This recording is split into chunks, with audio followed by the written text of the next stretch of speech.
Alors, dans cette vidéo, nous allons voir comment utiliser la règle de L'Hopital pour calculer des limites. On va voir que la règle de L'Hopital, elle s'applique pour des fractions, quand on veut calculer la limite de fractions, dont le numérateur et le dénominateur tendent tous les deux soit vers 0, soit vers plus ou moins l'infini, ce qui donne d'une forme indéterminée, puisque 0 sur 0 ou l'infini sur l'infini sont des formes indéterminées. Donc bien sûr, les limites que l'on va calculer peuvent se calculer autrement que par la règle de L'Hopital, mais ici on va voir comment utiliser la règle de L'Hopital pour les calculer, et on va voir que c'est finalement très rapide par rapport aux autres méthodes que l'on avait vues dans d'autres vidéos. Alors le principe est le suivant, si on réécrit la règle de L'Hopital, c'est que la limite quand x tend vers a de f de x sur g de x est égale à la limite quand x tend vers a de f' de x sur g' de x. Évidemment, il faut que f et g soient dérivables en a, sinon ça n'a pas de sens d'écrire ça. Et donc, du coup, il faut que f et g soient dérivables tout court, et notamment en a. Donc ça, c'est une condition qu'on vérifiera à chaque fois, mais qui est généralement plutôt simple, puisqu'on a soit des exponentielles, soit des polynômes, soit des sinus ou des cosinus, donc qui sont des fonctions dérivables sur R. Donc là, aucun problème à ce niveau-là. Donc c'est une condition qui est généralement vérifiée. C'est très rare qu'on ait des racines ou autres dans la règle de L'Hopital, parce que ça rajoute de la difficulté. Généralement, c'est rare qu'on l'utilise dans ce cas-là. Donc l'idée est la suivante, c'est que on va dire que la limite de cette fraction, c'est égal à la limite de la même fraction, mais en remplaçant le numérateur et le dénominateur par les dérivés de chacune des deux fonctions. Donc on va regarder sur le premier exemple, qu'est-ce que ça donne. Donc le premier exemple, c'était la limite quand x tend vers 0 de e de x moins 1 sur x. Alors bien sûr, on vérifie déjà qu'on est dans le cas d'une forme indéterminée, c'est-à-dire 0 sur 0 ou l'infini sur l'infini, sinon ça ne sert à rien d'utiliser la règle de L'Hopital. Si on remplace le x par 0, e de 0 ça fait 1, 1 moins 1 ça fait 0, donc au numérateur ça fait bien 0, et au dénominateur le x vaut 0, donc j'ai bien 0 sur 0. Les deux fonctions sont dérivables sur R, donc en particulier en 0, je peux donc utiliser la règle de L'Hopital et dire que c'est la limite en 0 de la même fraction, mais en remplaçant au numérateur et au dénominateur par les dérivés. La dérivée de x c'est 1, donc au dénominateur j'ai 1. Au numérateur, la dérivée de e de x c'est e de x, la dérivée de moins 1 c'est 0, donc ça me donne juste e de x. Maintenant je refais la limite. Quand x tend vers 0, e de 0 ça fait 1, 1 sur 1 ça fait 1, donc finalement la limite est égale à 1. Donc on le voit, c'est extrêmement rapide, là j'ai développé un petit peu, donc forcément ça prend le temps de l'explication, mais si on le fait directement, ça prend même pas 30 secondes, c'est vraiment extrêmement rapide. Ça, on peut le faire de l'autre manière, on peut reconnaître le taux d'accroissement de la fonction exponentielle en 0, ou on peut aussi faire un développement limité de x en 0, et ces deux autres méthodes nous donneront évidemment le même résultat, qui est que cette limite est égale à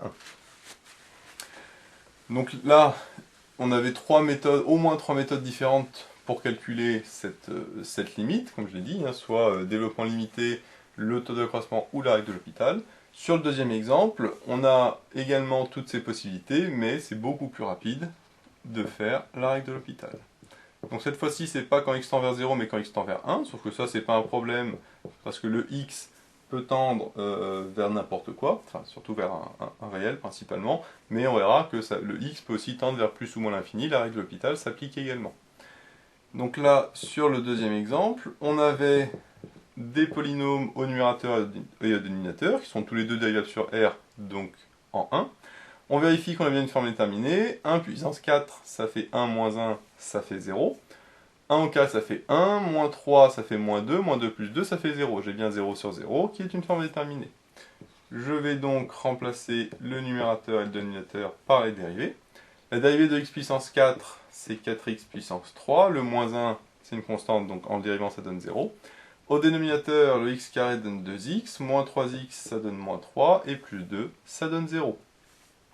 Maintenant, je vais pouvoir calculer cette limite. Le x, je remplace par 1, 4 fois 1, ça fait 4. Et au dénominateur, 2 fois 1, ça fait 2, 2 moins 3, ça fait moins 1. Et 4 sur moins 1, ça fait moins 4. Donc voilà, je viens de trouver la limite extrêmement rapidement. juste en calculant des dérivés, qui sont très simples, parce que c'est des dérivés de polynômes. Et après, j'ai juste à remplacer, et je vois que ça me donne un nombre réel. Donc du coup, on n'est plus sur une forme indéterminée, on n'est plus sur du 0 sur 0. Et donc, je peux bien calculer directement la limite. Donc ça, c'est les cas les plus simples, puisque on a juste à faire la règle de L'Hopital une fois, et puis à ce moment-là, on obtient ce que l'on veut. Pour le troisième exemple, on va voir que on va utiliser la règle de L'Hopital, mais plusieurs fois, parce que rien n'empêche d'appliquer la règle de L'Hopital plusieurs fois pour lever l'indéterminé. Donc là, ici, c'est ce qu'on va voir. On avait la limite quand x tend vers 0, de 2 sinus x moins sinus de 2x, divisé par x moins sinus x. Je vérifie que je suis bien dans le cas de la règle de L'Hopital. Quand x tend vers 0, ça fait sinus de 0, ça fait 0. Sinus de 0, ça fait 0. 0 moins 0, ça fait 0. Et en dessous, 0 moins 0, ça fait 0. Donc j'ai bien 0 sur 0. Au numérateur et dénominateur, j'ai des fonctions, soit sinus, soit polynômes, qui sont dérivables sur R, donc en 0. Je peux donc appliquer la règle de L'Hopital. Au numérateur, 2 sinus x, si je dérive la dérivée de sinus, ça fait cosinus, donc ça fait 2 cosinus x. Le sinus de 2x, c'est un sinus u, donc ça fait u' cos u. La dérivée de 2x, c'est 2. Et la dérivée de sinus, c'est cos, donc ça me fait 2 cos x. Au dénominateur, je dérive x, ça me donne 1. Et le sinus x me donne cos x. Donc moins sinus x donne moins cos x. Là, sur la dérivée, je vais assez rapidement, parce que c'est vraiment basique, hein, aucune difficulté. Maintenant, je vais pouvoir remplacer le x par 0. Cos de 0, ça fait 1, donc à chaque fois je remplace le cos par 1, donc là ça me fait 2 fois 1, ça fait 2, ici 2 fois 1, ça fait 2, 2 moins 2, ça fait 0. Donc au numérateur j'ai 0, et au dénominateur j'ai 1 moins 1, j'ai 0. Alors là le souci c'est que j'ai encore une fois 0 sur 0. Donc je me retrouve encore avec une forme indéterminée. Par contre, rien ne m'empêche de réappliquer une nouvelle fois la règle de L'Hopital, puisque, comme précédemment, j'ai encore une forme indéterminée 0 sur 0, avec deux fonctions qui sont dérivables sur R et donc en 0. Donc je vais réappliquer une deuxième fois la règle de L'Hopital. Donc ça me donne au numérateur la dérivée de cosinus, attention c'est moins sinus, donc ça me fait moins 2 sinus x. Le moins 2 ici reste, la dérivée de cos x c'est moins sinus x, donc le moins ici va devenir plus. Comme je dois dériver ce qui est à l'intérieur, le 2x, la dérivée de 2x c'est 2, donc finalement 2 fois 2 ça va faire 4. Et enfin, sinus de 2x. Au dénominateur, le 1 va s'annuler, parce que c'est une constante. La dérivée de cos x, c'est moins sinus x, donc avec le moins, ça va donner sinus x. Voilà. Maintenant, je recommence. Je vais remplacer le x par 0, pour faire la limite. Quand x tend vers 0, sinus de 0, ça fait 0, donc là, ça me donne 0. Ici, ça me donne 0, donc finalement, au numérateur, 0. Au dénominateur, sinus de 0, ça fait 0. Donc là, encore une fois, je me retrouve avec une forme indéterminée, 0 sur 0. Mais encore une fois, je vais pouvoir appliquer la règle de L'Hopital, puisque j'ai encore deux fonctions dérivables. Et donc je réapplique la règle de L'Hopital, finalement, une troisième fois. Donc je vais redériver encore le numérateur et le dénominateur. Si je dérive le sinus x, ça va me donner cos x, donc ça va me donner moins 2 cos x. Ici, ça va me donner 4 fois la dérivée de 2x, donc 2, donc finalement un 8, fois cosinus de 2x. Et en dessous, la dérivée de sinus x, c'est cos x. Maintenant, je remplace le x par 0 encore une fois pour voir si c'est encore indéterminé. Si c'est encore indéterminé, bah, je referai la règle de L'Hopital. Par contre, si c'est pas indéterminé, je vais pouvoir le calculer. Cos de 0, ça fait 1. Donc à chaque fois, les cosinus, je vais les remplacer par 1. Donc là, ça me fait moins 2 fois 1, ça fait moins 2. Plus 8 fois 1, ça fait 8. Donc ça me fait 8 moins 2, ça me fait 6. Et au dénominateur, cos de 0, ça fait 1. Donc finalement, ça me fait 6 sur 1. Et 6 sur 1, ça fait 6. Donc je vais mettre directement 6. Ce sera plus simple. Donc voilà, cette fois-ci, c'est plus indéterminé puisque j'ai plus 0 sur 0 comme avant à chaque fois. Mais j'ai 6 sur 1. Et donc ça, ce n'est plus indéterminé. Et donc je peux calculer la limite. Donc comme on le voit, si jamais la règle de L'Hopital demande à nouveau une forme déterminée, rien n'empêche de réappliquer la règle de L'Hopital. Et si jamais j'ai une forme déterminée, je le réapplique jusqu'à temps que j'ai plus de forme déterminée. Alors c'est possible que en faisant ça, on tourne en rond et que finalement on n'arrive jamais à une forme qui soit déterminée, et donc on tourne finalement sur des formes indéterminées. Ça peut arriver, si au bout de 4, 5, 6 fois on tombe toujours sur des formes indéterminées, on va se dire peut-être qu'on va faire une autre méthode. Mais ici, au bout de 3 fois, on voyait qu'on arrivait à ce qu'on voulait. Donc c'est en persévérant qu'on y arrive. Alors pourquoi 3 fois? Parce que le problème à chaque fois ici, c'était le x qui en le dérivant vaut 1. Et si je le dérive, il s'annule, donc cette fois-ci, là j'ai plus un x avec un sinus x, mais juste un sinus x. Par contre, en 0, ça fait toujours 0, donc c'est pas bon, mais en redérivant une deuxième fois, j'obtiens du cosinus, et à ce moment-là, ce n'est plus indéterminé.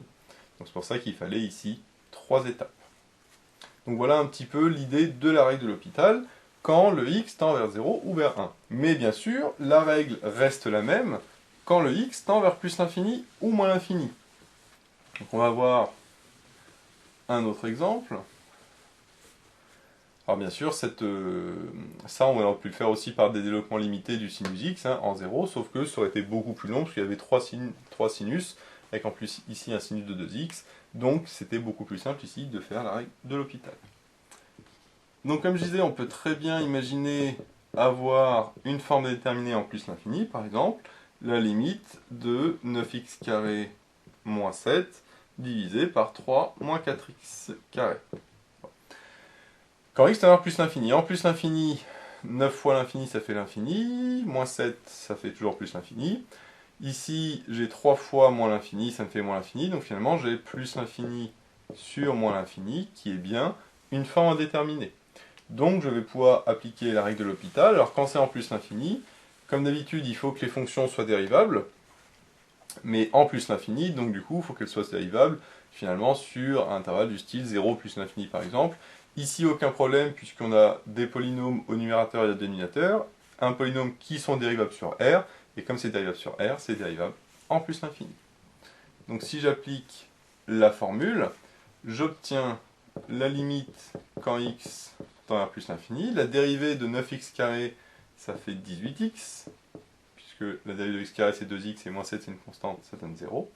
Et ici, le 3 c'est une constante, ça va donner 0.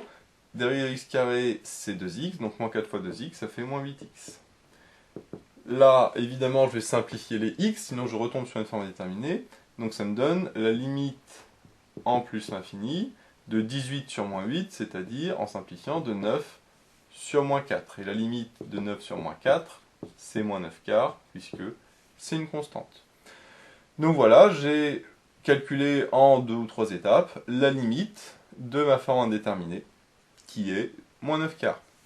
Alors on peut vérifier rapidement que c'est bien le bon résultat, tout simplement en utilisant le théorème du plus haut degré, puisque le théorème du plus haut degré nous dit que quand on a des polynômes, on peut garder uniquement la plus grande puissance quand on va en plus ou moins l'infini. Si on va en plus ou moins l'infini, on garde uniquement le 9x carré et le moins 4x carré, donc le moins 7 et le 3, on les dégage. Et donc la limite de 9x carré sur moins 4x carré, si on simplifie la x carré, ça donne 9 sur moins 4, qui est bien le moins 9 quarts.